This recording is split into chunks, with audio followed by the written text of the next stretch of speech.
नमस्कार, समाचार प्लस के वोट एक्सप्रेस का कारवां पहुंच चुका है महर्षि दधीची और महर्षि वेदव्यास की नगरी सीतापुर में।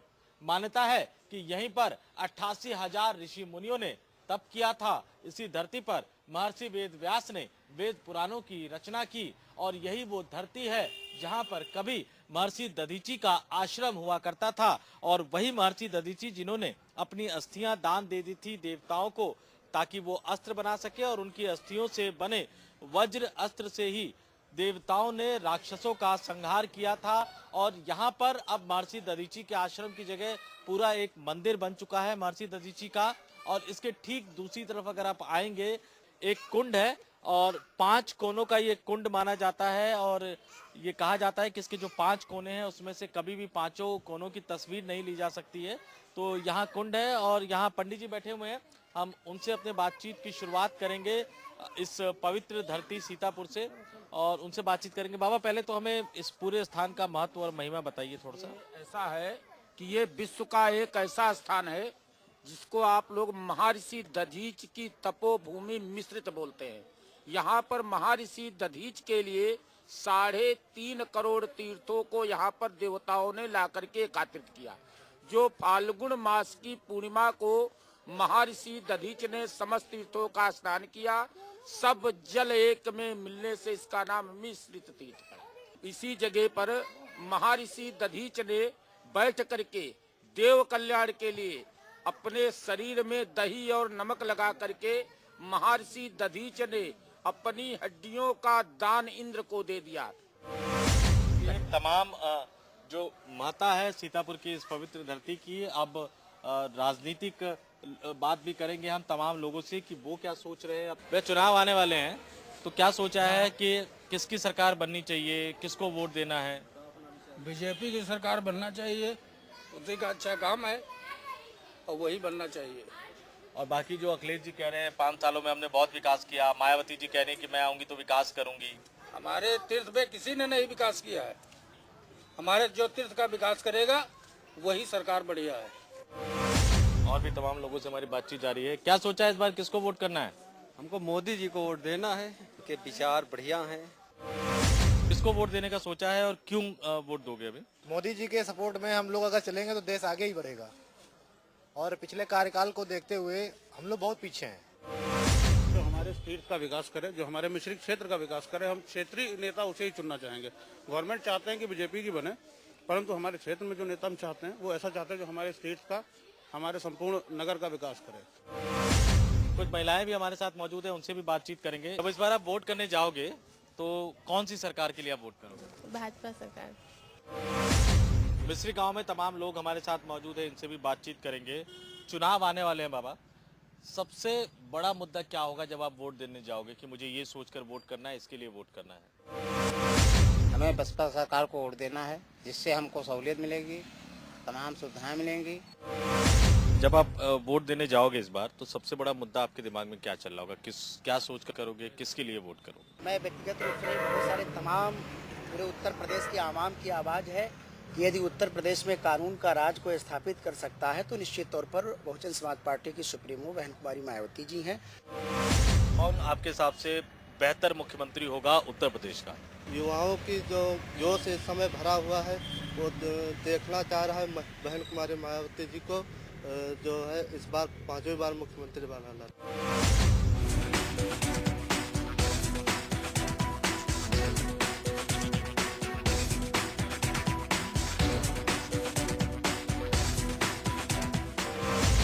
हम लोग महाभारत कालीन एक ऐसे गांव में पहुंच गए हैं जिसको किसी जमाने में पांडव सर के नाम से जाना जाता था और ये वो ऐतिहासिक जगह है, वो पेड़ है। हालांकि एक बड़ा पेड़ हुआ करता था, वो सूख गया, उसके बाद प्रतीक के रूप में ये पेड़ है। कहा यह जाता है कि पांडवों को जब अज्ञातवास भोगना पड़ा था 1 साल के लिए तो यहाँ पर अर्जुन ने और तमाम पांडवों ने अपने अस्त्र शस्त्र को छुपा दिया था और इसके बाद यहाँ से महज 3-3.5 किलोमीटर आगे विराट नगर है। उस विराट नगर में जाकर पांडवों ने अज्ञातवास में शरण लिया था तो पांडवसर होते होते इस गांव का नाम पड़ा और उसके बाद गांव का नाम लगातार बदलता गया। लेकिन ये पेड़ और प्रतीक चिन्ह के रूप में अभी भी विराजमान है और लोगों की मान्यता है कि पांडव यहाँ से गुजरे थे, अस्त्र छुपाया था और यहाँ से वो विराटनगर की तरफ गए थे 1 साल के अज्ञातवास के लिए। हमारे साथ एक बुजुर्ग पंडित जी मौजूद हैं जो इस पेड़ की देखभाल करते हैं। बाबा, ये जो मान्यता है क्या कहते हैं कि वही पेड़ है या वो वाला पुराना पेड़ गिर गया और ये कोई दूसरा पेड़ है? पेड़ 2 थे, एक पेड़ जो है इस दीवार के अंदर में गिर गया है। हाँ, यही दोनों है एक साथ पेड़ पे। और इसके जब ये हमने खुदवाया है, इसकी दीवार बनवाई तो 7 हाथ का द्वापर का आदमी मिला है, अस्त्र बिल्कुल ये ढाल है और ये खड़ाल 7 हाथ का नापा गया। इसके प्रत्यक्ष है कि द्वापर का आदमी था वो। लेकिन बाबा, ये इतना जो महत्वपूर्ण जगह है महाभारत काल की, पेड़ एक गिर गया, दूसरा गिरने के कगार पे है, सरकारें, नेताओं ने, अधिकारियों ने कभी ध्यान नहीं दिया? आप लोगों ने मांग नहीं की? आप लोगों ने मांग नहीं की? जीत तक हमारे कहने हम जाए जीत गई मिलकर 2 मंजिला तैयार करी, मैं सर कुछ नहीं है, ये वही नेतागिरी है। पांडवसर गांव, जिसको अब परसेरा शरीफपुर के नाम से जाना जाता है, गांव के तमाम लोग हमारे साथ मौजूद हैं, इनसे बात करेंगे।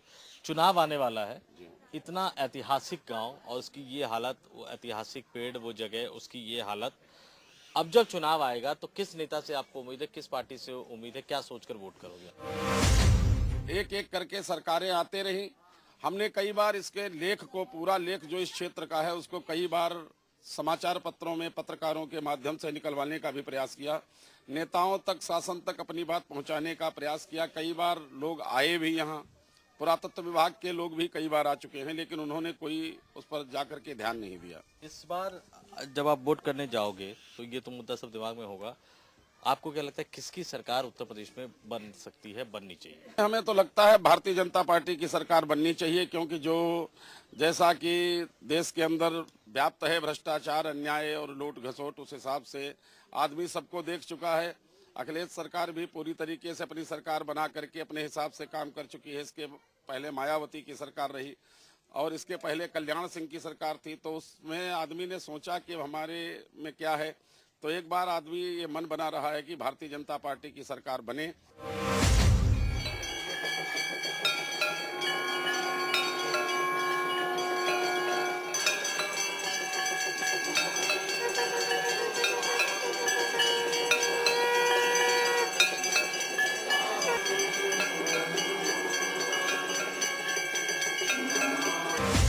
हम लोग सीतापुर में नैमिषारण्य तीर्थ पर पहुंच चुके हैं और ये मान्यता ये है कि विश्व की धुरी यानी कि केंद्र बिंदु ये जगह है और भगवान विष्णु का चक्र यहीं आकर गिरा था। ये तपोवन है, तप की धरती है। 88,000 ऋषि मुनियों ने यहाँ पर तपस्या की थी और ये जो बिल्कुल केंद्र बिंदु, मध्य बिंदु माना जाता है ये तीर्थ स्थान। तो यहाँ पर हम पहुँच चुके हैं और यहाँ के मुख्य पुजारी जी हैं, उनसे हम बातचीत की शुरुआत करेंगे। इस तीर्थ स्थान पर जो नैमिषारण्य का जो तीर्थ है, इसकी क्या महिमा है, इसके बारे में बात करेंगे। थोड़ा सा हमारे दर्शकों को आप इस तीर्थ स्थान के बारे में बताइए।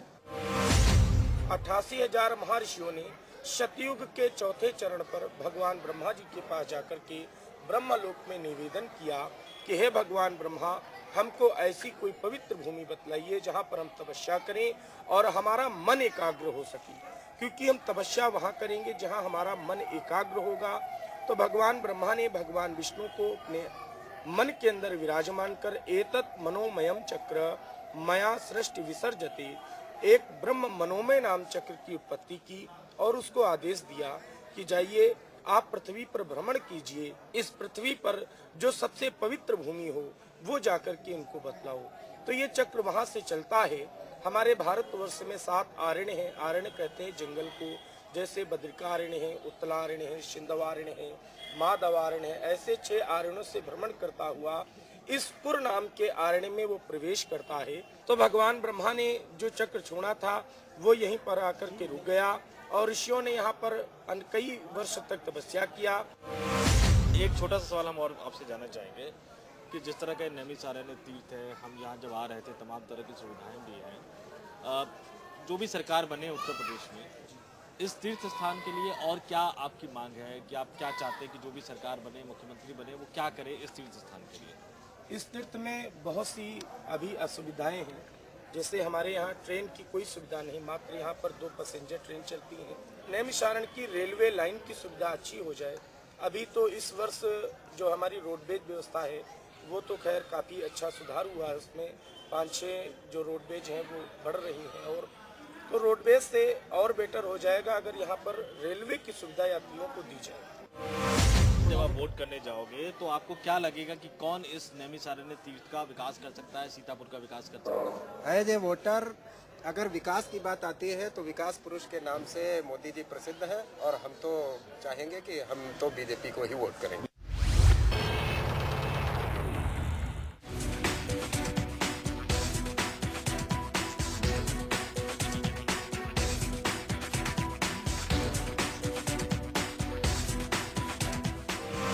सीतापुर के पीतपुर गांव में हम मौजूद हैं और एक यंग वोटर हमारे साथ मौजूद है जो फर्स्ट टाइम वोट करने जाएगी। इसके अलावा बहुत सारे लोग मौजूद हैं, इन सबसे बात करेंगे। पहली बात तो आपसे, वोटर आई कार्ड बन गया है, पहली बार वोट डालने जाना है कि छुट्टी मनानी है उस दिन? नहीं, वोट डालने जाना है। जब आप वोट डालने जाओगे तो क्या सोच के वोट डालोगे? क्या मुद्दा दिमाग में चल रहा होगा? किसकी सरकार बनाने के लिए वोट डालोगे? मैं तो चाहती हूँ कि कांग्रेस की सरकार बने। कांग्रेस तो सपा के साथ गठबंधन में चुनाव लड़ रही है, तो किसे आप उत्तर प्रदेश का मुख्यमंत्री बनाना चाहोगे? अखिलेश यादव सर, मैं तो उन्हें ही बनाना चाहूंगी। बाबा, इस बार चुनाव में जब आप वोट डालने जाओगे तो क्या सोचा है, किसकी सरकार बनानी है उत्तर प्रदेश में? हम तो भाजपा नरेंद्र मोदी की सरकार बनाएंगे। और भी तमाम लोगों से हमारी बातचीत जारी है। इस बार जब आप वोट डालने जाओगे तो सबसे बड़ा मुद्दा दिमाग में क्या चल रहा होगा, किसकी सरकार बनानी है? जो परिवारवाद था मोदी जी का, वो भी फंडा फेल हो गया। 8 सालों में आज तक किसी भी इतने सैनिकों की हत्या नहीं हुई होगी जितनी इस सरकार में हुई है। तो भाजपा तो मेरे माइंड से बिल्कुल खिलाफ ही गई। मैं इस बार कांग्रेस को वोट करूंगा, और चूंकि गठबंधन है तो अखिलेश को मेरा वोट जाएगा। तमाम नेता है, मोदी जी, अखिलेश यादव, मायावती, तो कौन सा नेता सबसे अच्छा लगता है उत्तर प्रदेश के लिए? अखिलेश यादव। तमाम महिलाओं से हम बातचीत करेंगे और उनका चुनावी मिजाज जानने की कोशिश करेंगे कि ये चुनाव को लेकर, वोट को लेकर क्या सोच रहे हैं, किस तरफ इस बार ये तमाम लोग जाने हैं। अखिलेश यादव मुख्यमंत्री हैं, मायावती जी कह रही कि नहीं, कानून व्यवस्था खराब थी, महिलाओं के खिलाफ कानून अपराध होते थे तो हमें चुनिए। बीजेपी कह रही है कि विकास चाहिए तो हमें चुनिए। अखिलेश जी कह रहे कि हमने विकास कराया। तो इन तीनों में से किसकी बात पे ज्यादा भरोसा है? मुझे अखिलेश यादव पे है, क्योंकि वो जो है ध्यान दे रहे हैं, गरीबों पे है, आम समस्याओं पे है। अखिलेश यादव पे भरोसा। आप जब इस बार वोट डालने जाओगे तो क्या चाहोगे, किसको मुख्यमंत्री बनाना है? अखिलेश यादव, क्योंकि वो युवा नेता है और बेरोजगारी और सभी समस्याओं को ध्यान देते हैं। मोदी, मायावती, अखिलेश यादव, इसमें कौन सबसे अच्छा लगता है? हमको सबसे अच्छे अखिलेश यादव लगते हैं, हम उन्हीं को वोट देंगे। नोटबंदी से तो हम बहुत परेशान हो चुके हैं। देखो बाबा साहब मोदी से हम बहुत परेशान हैं, दुखी हैं। आप जब वोट डालने जाओगे इस बार चुनाव में तो क्या सोच के वोट डालोगे कि किसकी सरकार बनानी है, किसको जितवाना है? तो अखिलेश यादव हैं, जिन्होंने सब किया है, सबके साथ में बेरोजगार भत्ता है, उनको ये किया, किसी को कुछ दिया, किसी को कुछ दिया, तो उन्हीं को दिया जाएगा। मोदी को कुछ लोग तो कहते हैं नोटबंदी की वजह से बेकार है, कुछ लोग कहते हैं सही किया, तो इस वजह से कुछ पाएंगे कुछ नहीं पाएंगे। अखिलेश यादव तो सही है किया। सीतापुर के मुंशीगंज चौराहे पर हम हैं और दुकानदार है, प्रेस करते हैं ये, तो इनसे जानने की कोशिश करेंगे कि ये चुनाव को लेकर क्या सोच रहे हैं। बाबा, चुनाव आने वाला है, क्या सोचा है इस बार, क्या सोच के वोट करोगे? मैं अखिलेश को सपोर्ट करूंगा, वो अच्छा आदमी है, बच्चे को जो है भी वो योजना पास कर रहा है जल्दी से। इस बार चुनाव में वोट डालने जाओगे तो क्या सोच के वोट करोगे, किसको जिताना है? सब बीजेपी को ही जिताना है। इस बार चुनाव में क्या सोच के वोट करोगे आप, किसके लिए वोट करोगे? ये सोच के करेंगे कि कर्जा जो निकाला है इन्होंने 7 लाख 6-6.5 लाख बगैर एक आईडी के ऊपर मिल जाता है, इससे अच्छी क्या बात है। हम तो भाई मोदी को देंगे। इस बार चुनाव में जब वोट डालने जाओगे तो क्या सोच के वोट डालोगे? मोदी को वोट देंगे। मोदी जो है अच्छा काम करते हैं। नरेंद्र मोदी को, नरेंद्र मोदी ने नोट बंद करके अच्छा काम किया है, आने वाले भविष्य में अच्छा काम और भी करेंगे। सबका साथ सबका विकास होना चाहिए, यही जो है नरेंद्र मोदी जी ने जो नारा दिया है देश को, सबका साथ सबका विकास। और नोटबंदी के मामले में उन्होंने भ्रष्टाचार खत्म किया है। ऐसे व्यक्ति को वोट देकर के देश को आगे बढ़ाना है, भारत का नाम विश्व में सबसे नंबर 1 पे लाना है। इसलिए हमारा संकल्प है कि हम मोदी की सरकार लाएं और भाजपा को विजयी बनाएं।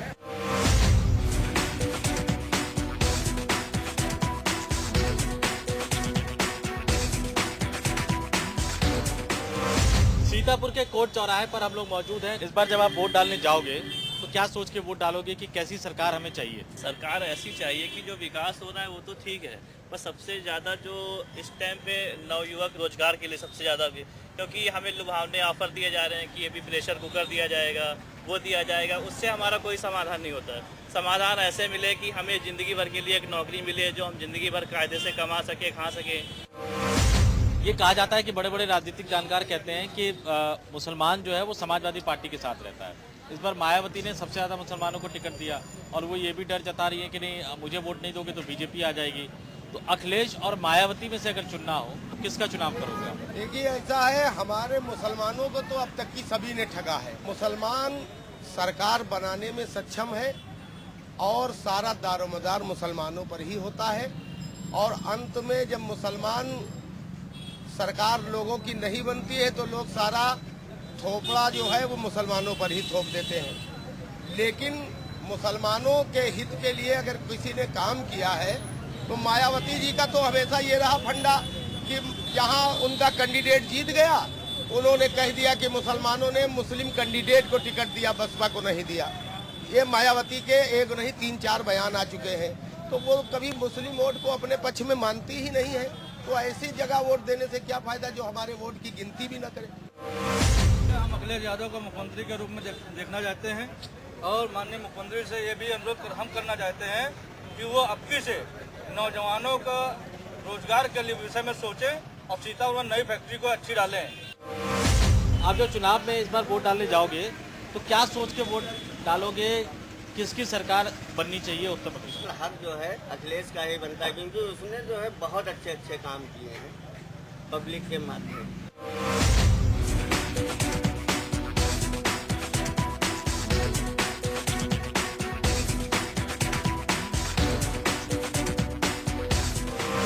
सीतापुर के the Awadh sugar mills limited जो बड़ी चीनी मिल है यहाँ की, वहाँ पहुँच गए हैं और तमाम किसान यहाँ पर आए हैं अपना गन्ना लेकर बेचने के लिए। और कई दिनों बाद उनका नंबर आता है और जब तक नंबर नहीं आता तो इस खुले आसमान के नीचे ही उनको सोना है, क्योंकि गन्ने की रखवाली करनी है। कुछ बैलगाड़ी से लेके आए हैं, कुछ ट्रैक्टर से लेके आए हैं, उसकी रखवाली करनी है। तो ये तमाम किसान हमारे साथ मौजूद है, इनसे हम जानेंगे कि ये क्या सोच रहे हैं चुनाव को लेकर और अपनी समस्या को लेकर ये क्या सोच रहे हैं। भैया, ये जो आप लेके आए हो बैलगाड़ी, तो कितने दिनों बाद इसका आपका नंबर आएगा ये तौल के और मिल जो है वो पर्ची देगी कितने दिनों बाद?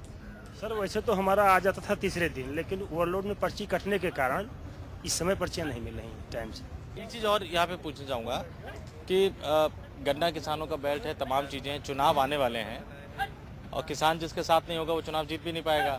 तो जब अब चुनाव आएगा तो क्या सोचोगे, नेताओं से क्या चाहोगे, आपके नेता क्या करें? सर समय से पेमेंट मिल जाए और जो है कुछ लैट्रिन बाथरूम यहाँ नहीं है सर, ये सबसे बड़ी समस्या है। कई दिनों तक इंतजार करना पड़ता है यहाँ, और यहाँ न टॉयलेट की सुविधा है, न पीने के पानी की सुविधा है, न जानवरों के लिए पीने के पानी की सुविधा है। क्या चाहोगे इस बार चुनाव में किसको वोट देना है जो आपकी समस्या सॉल्व करे? मोदी जी का दीवा वोट। सब लोग तो कह रहे हैं कि मोदी जी को वोट करेंगे। आप जब वोट करने जाओगे तो क्या सोचोगे कि मुझे किसके लिए वोट करना है जिससे मुझे फायदा हो? फायदा हमका मोदी जी से होई। फायदा जब उनकी सरकार बनी उत्तर प्रदेश में तो फायदा हुई, और जब सरकारें नहीं उनकी उत्तर प्रदेश में तो फायदा का हुई। उत्तर प्रदेश में सरकार बनेगी तो फायदा होगा। इस बार भैया क्या सोचा है आपने, क्या करोगे? क्या सरकार जो जीते उससे क्या चाहते हो कि सरकार जो जीते वो क्या करे? सरकार जो जीते विकास का काम करे, यही हम लोग चाहते हैं। और विकास का काम हमारे अखिलेश यादव जी ने बहुत अच्छा किया है। हमारा ये वोट अखिलेश यादव जी के लिए है। उन्होंने बहुत उत्तर प्रदेश में विकास किया है। नौजवानों के वही अच्छे मुख्यमंत्री हैं और उन्हीं को हम वोट देंगे। नौजवानों के अच्छे मुख्यमंत्री। तो ये तमाम लोगों की राय है अलग अलग पार्टियों के पक्ष में। सीतापुर से वोट एक्सप्रेस के इस खास कार्यक्रम में बस इतना ही। अगले कार्यक्रम में हम आपको उत्तर प्रदेश के एक और जिले के वोटरों के मिजाज से रूबरू करवाएंगे। फिलहाल मुझे और मेरे कैमरा पर्सन विनोद चौधरी को दीजिए इजाजत। देश और दुनिया की बाकी खबरें जानने के लिए देखते रहिए समाचार प्लस।